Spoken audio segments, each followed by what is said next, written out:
Hello बच्चों। हमारा प्रश्न दिया हुआ है नीचे दी गई सूचना के आधार पर सही विकल्प को चुनिए। बोला है ब्रोमो इथेन एवं क्लोरो इथेन मिश्रण में ए एवं बीबी प्रकार की अंतरा अणुक अन्योन क्रियाएं लगभग एबी के अन्योन क्रियाएं के समान होती है। ठीक है। दूसरा है इथेनॉल और एसीटोन के मिश्रण में ए या बीबी प्रकार की अंतरा अणुक अन्योन क्रियाएं एबी प्रकार की अन्योन क्रियाएं की अपेक्षा अधिक प्रबल होती है। और तीसरा दिया हुआ है क्लोरोफॉर्म एसीटोन मिश्रण में ए या बीबी प्रकार की अंतरा अणु क्रियाएं एबी प्रकार के अन्योन क्रियाएं की अपेक्षा दुर्बल होती है। तो हमें बताना है कि कौन सा विकल्प सही है। ठीक है, चलिए समझते हैं इस प्रश्न को। तो अगर इस प्रश्न की मुख्य अवधारणा को समझा जाए तो हमें यहाँ पे जानना होगा अनादर्श विलयन के विचलन के बारे में और विचलन कब दिखेगा उसके बारे में। तो अनादर्श विलयन जो होता है दो तरह के विचलन को दिखाता है। ठीक है। अनादर्श विलयन क्या करता है, दो तरह के विचलन को दिखाता है। एक होता है धनात्मक विचलन। ठीक है, धनात्मक विचलन जो कि जहां पर तभी दिखेगा जब ए की अन्योन क्रियाएं और बीबी की अन्योन क्रियाएं एबी के अन्योन क्रियाएं से अधिक हो। दूसरा होता है अनादर्श विलयन में ऋणात्मक विचलन। ठीक है।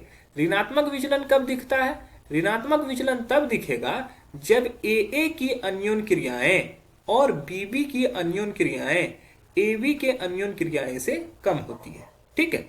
और ये तो अनादर्श विलयन के बारे में बात था।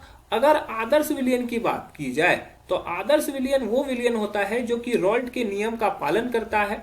ठीक है, रॉल्ट के नियम का पालन करता है, साथ ही साथ यहां पर जो अन्योन क्रियाएं होती है ए की अन्योन क्रियाएं बीबी के अन्योन क्रियाएं के बराबर होती है और ये एबी के अन्योन क्रियाएं के भी बराबर होती है। तो ये तीन कंडीशन है। तो पहला स्टेटमेंट जो देखोगे ब्रोमोइथेन, ठीक है, और क्लोरोइथेन। ब्रोमोइथेन क्लोरोइथेन में बोल रहा है ए और बीबी प्रकार की अंतरा अनुक्रियाएं लगभग एबी के अन्योन क्रियाएं के समान होती है। मतलब कि फर्स्ट स्टेटमेंट के आधार पर A equals to B B equals to A B. तो मतलब कि पहला जो यहां पर विलयन लिया गया है वो क्या है, आदर्श विलयन है। ठीक है, ये क्या है, आदर्श विलयन है। दूसरा है एथेनॉल और एसीटोन मिश्रण में ए या बीबी प्रकार की अंतरा अनुक्रियाएं एबी प्रकार के अन्योन क्रियाएं की अपेक्षा अधिक प्रबल होती है। तो अगर एबी से अधिक प्रबल है तो यह धनात्मक विचलन दिखाएगा। अनादर्श विलयन का यह धनात्मक विचलन दिखाता है। और तीसरा में अगर देखें तो क्लोरोफॉर्म एसीटोन में ए या बीबी प्रकार की अंतरा अनुक्रियाएं एबी प्रकार की अन्योन क्रियाएं की अपेक्षा दुर्बल होती है। दुर्बल अगर होगा तो वो क्या होगा, धनात्मक ऋणात्मक विचलन दिखाएगा। ऋणात्मक विचलन दिखाएगा। अब हम लोग स्टेटमेंट पढ़ते हैं। पहला स्टेटमेंट दिया हुआ है विलयन 2 एवं 3 रॉल्ट के नियम का अनुसरण करेंगे। अगर ये धनात्मक और ऋणात्मक विचलन दिखा रहा है तो वो क्या है, अनादर्श विलयन है। और अनादर्श विलयन कभी भी रॉल्ट के नियम का पालन नहीं करते हैं, तो ये गलत हो जाएगा। दूसरा है विलयन एक रॉल्ट के नियम का अनुसरण करेंगे। तो विलयन एक जो है आदर्श विलयन है और आदर्श विलयन हमेशा रॉल्ट के नियम का पालन करता है, तो ये हमारा सही हो जाएगा।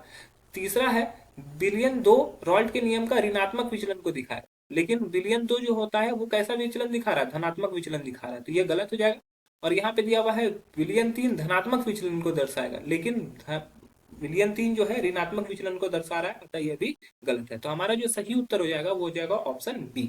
आशा है कि यह प्रश्न आपको समझ में आया होगा। धन्यवाद।